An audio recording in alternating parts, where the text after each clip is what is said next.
আজও আমাদের সংসারে ছেলে মেয়ের ভেদাভেদ করে। আসুন না, সব ভেদাভেদ ভুলে গিয়ে ছেলে মেয়েকে আমরা সমান চোখে দেখি। আজ কিন্তু মেয়েরা পিছিয়ে নেই।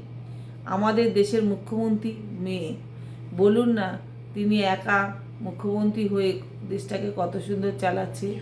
কিন্তু প্রথম সন্তান যদি মেয়ে হয়, এখনও বিশেষ করে আমাদের মধ্যবিত্ত ঘরে মেয়ে হলে খুব তাদের শ্বশুর শাশুড়ি ননদ দেওর তাদের মুখ ভার হয়ে যায়। ইভেন কি স্বামীও খুব একটা পছন্দ করে না প্রথম সন্তান মেয়ে হওয়া।